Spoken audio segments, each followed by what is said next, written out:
की बिलं जाणीवपूर्वक पैसे देत नाहीत म्हणून थकवलेली आहेत अधिकाऱ्यांनी। त्या संदर्भात सुद्धा ती चौकशी समिती त्यांना हिअरिंग देईल, त्या लोकांचे काय ग्रीव्हन्सेस असतील ते ऐकून घेतील। दुसरा महत्त्वाचा मुद्दा जो आहे तो आम्ही मांडला की बऱ्याच ठिकाणी खास करून मुंबई डिव्हिजनमध्ये कामं न करताच बिलं रेस करायची आणि त्याचे पैसे घ्यायचे असे प्रकारचे गोष्टी झालेल्या आहेत, त्याही आम्ही त्यांच्या निदर्शनास आणून दिल्या। त्या संदर्भात पण कारवाई करण्याचं आश्वासन त्यांनी आम्हाला दिलं आहे, तातडीने कारवाई करण्याचं आश्वासन दिलं आहे।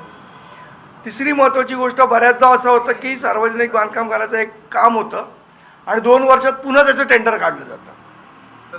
तर जसा रस्त्याला डिफेक्ट लायबिलिटी पिरियड असतो त्या पद्धतीने सार्वजनिक बांधकाम खात्याचे कंत्राटदार जी कामं करतील त्या कामांसाठी डिफेक्ट लायबिलिटी पिरियड असावा अशी आम्ही त्यांना मागणी केली।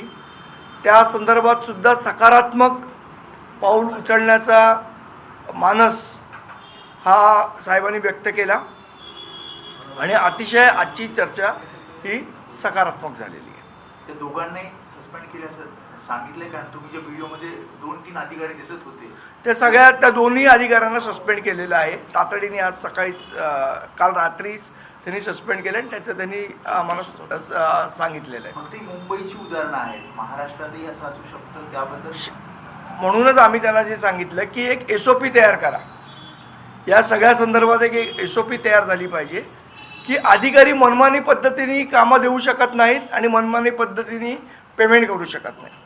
या संदर्भातली एक SOP असली पाहिजे आणि त्या SOP नुसार अधिकाऱ्यांनी काम केलं पाहिजे। आता काय होतं, अधिकाऱ्याच्या मर्जीवर अवलंबून आहे की त्यांनी कोणाचं पेमेंट काढायचं कोणाचं नाही काढायचं, त्यामुळे भ्रष्टाचाराचा खूप मोठा एक मार्ग यामुळे तयार होतोय।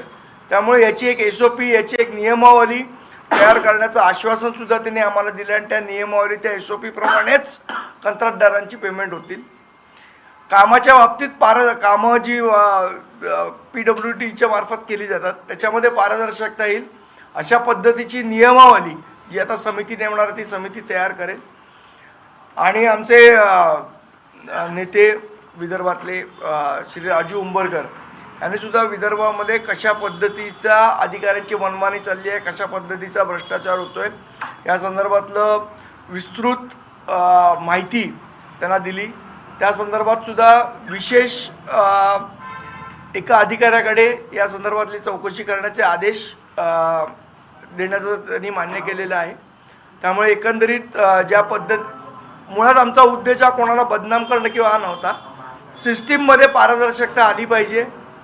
जर सरकार म्हणतं की भ्रष्टाचारामध्ये 0 टॉलरन्स आहे, तो 0 टॉलरन्स हा रस्त्यावर दिसला पाहिजे, प्रत्यक्षात दिसला पाहिजे, ही आमची मागणी होती।